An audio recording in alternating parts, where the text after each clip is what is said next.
Hi everyone! Welcome to Souped Up Recipes. Today we are making Cantonese steamed custard buns, also known as Nai Huang Bao. If you have ever had breakfast or brunch in a dim sum restaurant, you will definitely find these lovely little buns. They have a super soft and fluffy texture. The inside filling is sweet, creamy, and full of milk flavor. I'll be honest, making steamed buns at home is a labor of love, but well worth the time and effort. This video is going to be a bit long because I want to cover every detail for you to avoid any possible mistakes. I'll share all my tricks and tips to ensure you to create this classic dim sum right in your kitchen. Let's start with the custard filling, what we call Nai Huang Xian, which literally translates as milk and yolk filling. Therefore, you will need 1 whole egg and 3 yolks. You can use 2 whole eggs if you don't have any ideas to use the egg whites. I use 3 yolks because I want to get a bright orange color, which makes a great thumbnail. Whisk them really well until you cannot pick up any obvious egg white. We are going to add 65 grams of melted butter and 160 grams of milk. Make sure the milk is not too cold, otherwise the melted butter will clump up. Stir to mix. In a separate bowl, combine our dry ingredients, 40 grams of cake flour and 100 grams of sugar. Optionally, I will boost up the flavor with 25 grams of milk powder. Mix them well. If you're allergic to milk, you can use coconut milk to replace the whole milk and use vanilla extract as the fragrance enhancer. Pour the wet ingredients into the dry ingredients. Stir to incorporate. Pour the mixture into a sauce pot. I also like to let it go through a sieve to get rid of any lumps. Turn the heat to the lowest. Stir it constantly. I'm using a gas stove, so this will take 10 to 12 minutes. If you are using an electric flat cooktop, it could take much longer. In the first 6 minutes, the mixture's consistency will not change at all. It looks like nothing is happening. But when it gets to 7 or 8 minutes, you will feel that the bottom of the liquid starts getting thick. Lift it up. You can see some solid bits on your whisk. Now you have to speed up the stirring to make sure nothing sticks to the bottom. If you see that the bottom is thickening too fast and the top liquid is still very runny, you might want to lift the sauce pot on and off to even out the heat. Soon, all the liquid will turn into a creamy texture. If you are making custard cream as a filling for Western sweets, you can turn off the heat by now, but this is too soft to be wrapped into steamed buns, so continue to stir for a couple of minutes. This part is quite tiring. Your arm might be sore. If you need to rest a little bit, that's okay. Just make sure that the pot is off the stove. Continue to stir until it becomes a thick paste, kind of like scrambled eggs. You see that it is separating from the surface of the pot. I'm using a stainless steel pot so it doesn't show as much. If you are using a non-stick pan, it shouldn't stick to your pan. I think that looks good, so turn off the heat, take it out, and put it into a container. Cover it with a plastic film. Make sure to push out all the air so it doesn't get dry. Right now, it is too soft, so let it sit in the fridge overnight. The next day, take it out. Divide it into 12 even pieces. The custard filling should be solid enough for you to shape it. Each piece should be about 30 grams. I'm using a scale, but you can eyeball them if you want. Once you are done, cover them and stick them back into the fridge. Now let's talk about the bun wrapper.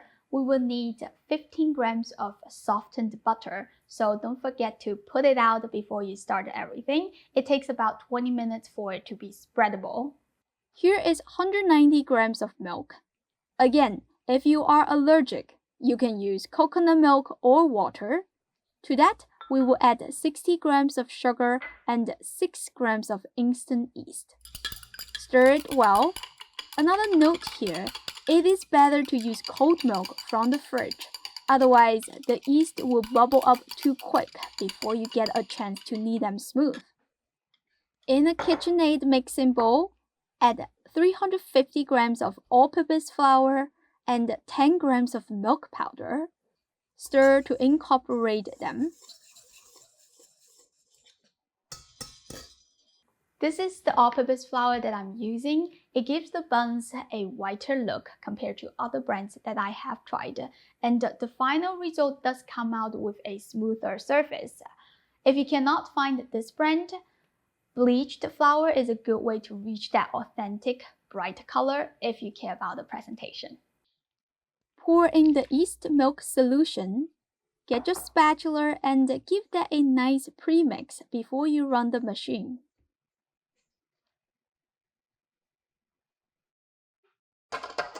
Use the hook attachment.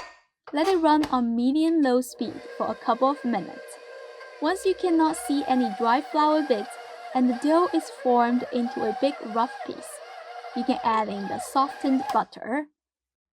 Steamed buns are the best when they just came out of the steamer, but after you serve them on the table and they get to the room temperature, they will be tough and chewy.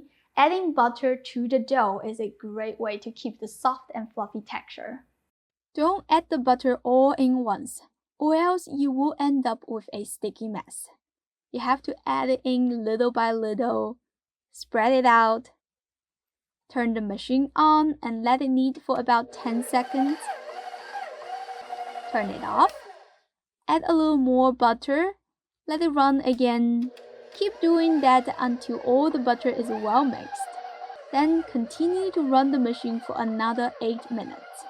Another question that I often get is, why do you add the butter so late? Could I add it in the beginning with all the other ingredients so it will be easier to work with? If you add the butter too early while the flour is still a powder form, the fat will coat the proteins and prevent them from contacting water, which inhibits the gluten formation. You will end up with a less fluffy result. You want to add it when the dough is already formed, which means the gluten is formed as well. That way, the fat will wrap around the protein chain and make them even more elastic. Adding ingredients in an order is important. Sometimes a small little thing can make a big difference. Once the machine is done kneading, it should look like this. Take it out of the mixing bowl and shape it into a round, smooth ball.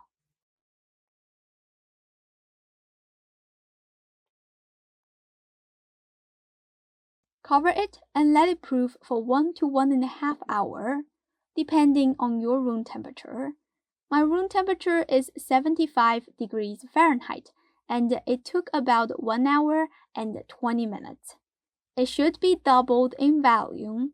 Lightly dust your finger with some flour and poke a 1/2 inch deep hole in the middle. The hole remains, so we know we are ready for the next step. You just make a fist and punch the dough for a minute to eliminate the air bubbles that are formed from the expanding carbon dioxide during the proofing. Then knead it on the working surface for 6 to 8 minutes. Watch how I do it. Use the palm of your hand and your body weight to open up the dough and spread it out. By doing that, you will break up the air pockets. Then you just pull it back, form it into a big piece, turn the dough a little bit, and do that again. You can also use a pasta roller to degass the dough, which is 10 times easier, but not everybody has one. That is why I'm showing you how to do it by hand. Some of you might be confused and ask, why are we doing this step? Well, the air bubbles that are formed during the first proof are always irregular. You want to get rid of that. Kneading it again will redistribute the yeast, sugar, and moisture, allowing the yeast to produce finer, regular, and fluffier bubbles.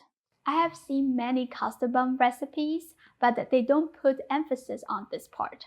I mean, the taste is going to be the same, but you're not going to get a good texture. I have tested this recipe many times. Let me take some time and show you some of my particular examples of this deflating process. This one is done by the one-time proof method that I use the yeast and baking powder together. With this method, you cannot degas it. That's why the skin is so bumpy. This is frozen now, so I cannot open it up and show you the inside, but I can describe it. Inside, the air bubbles are not as fine. Some are big, some are small, so the texture is not as fluffy. This one, I tried to degas it, but I didn't leave it long enough. I got lazy, my wrist was hurting. So you can see that the surface is smooth, but not perfect. You can compare.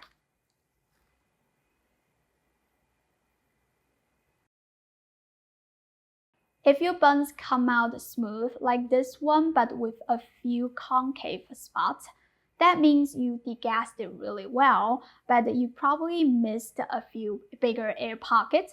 Those air pockets, they will inflate while steaming and then deflate after it is steamed. That's totally fine because it's just not easy to catch everything manually. Besides the look, the texture is really well, so don't worry about it. This one was degassed by a pasta roller. It came out perfectly smooth. There is a mark on the top. You can ignore that. That is because when I freeze it, the plastic wrap contact with the bun surface that leaves the mark. However, it was perfectly smooth and the inside the texture is just beautiful. Every one of the buns here is slightly different. That means there is a test batch behind each one. And I have more examples in the fridge. I just modified the recipe time by time.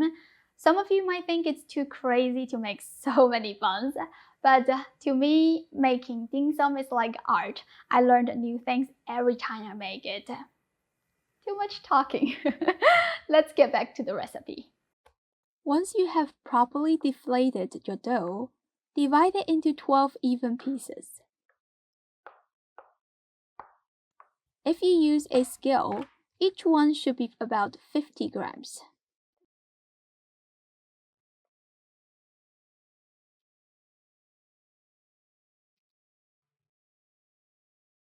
I covered them with a plastic wrap so they don't get dry. We will shape each one into a smooth ball. Just watch how I do it. Press the dough, fold it in half, turn the dough, press and fold it again. Continue to do that and the dough will have a smooth surface. You just turn that smooth side up and use both hands to shape it into a round ball. Put it away. You just do the same thing and finish all 12 of them.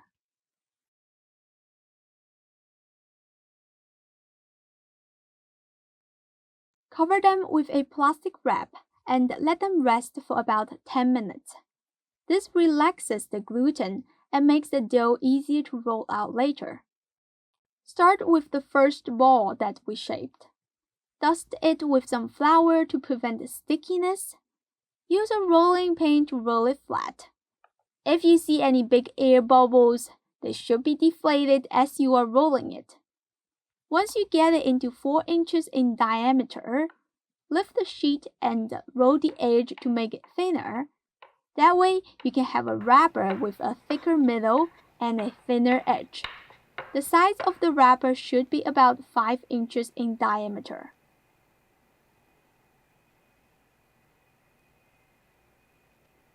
Put the custard filling in the middle. Press it down to compact with the wrapper so you don't trap any air.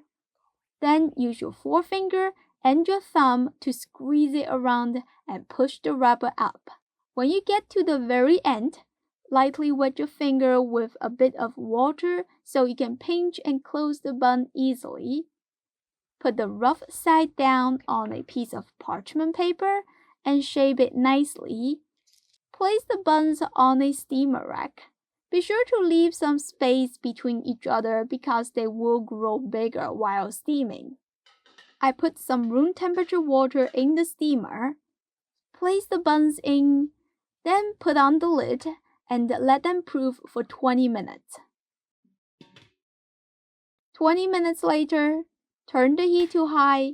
When you see the steam comes out, switch the heat to medium-low and start counting the time. Let it steam for 8 to 10 minutes. Then you can turn off the heat, but do not open it immediately. Let it sit there for at least 3 minutes, or else the skin will shrink when the cold air hits the buns and you will lose the fluffiness. While waiting, let me give you a tip. Steam buns are freezer friendly. You can freeze them after you steam them. They will last about 3 months. Whenever you want to eat them again, you don't need to defrost them, just directly re-steam them again. Okay, let's check out our steamed buns. I just love the moment when you open the lid. All the steam comes out with that pleasant milky aroma. So satisfying. Cantonese dim sum is always neat and exquisite. You can eat this as breakfast, and it is also a tasty dessert that you can enjoy on a Sunday afternoon with a cup of tea. My buns came out pretty smooth, even though a few of them did have some concave spots because we rolled it by hand. The texture of the buns is really good. Let me open one and show you the inside. Oh, it's light and delicate. You see those tiny air bubbles? The finer, the better. The custard filling is rich and creamy that it just melts in your mouth. Actually, these buns have been sitting out for an hour now because we have to create a thumbnail. But the soft and fluffy texture is still there. It feels like it just came out of the steamer. How impressive is that? I hope you give this a try soon. If you did, leave me a comment, let me know how it goes. As always, don't forget to check the description where you can find all the links, including the printable recipes, the related videos, the purchase link for special ingredients if you don't know where to buy them, or the tools that I have used in this video. Thank you for watching, and I will see you next time. Bye!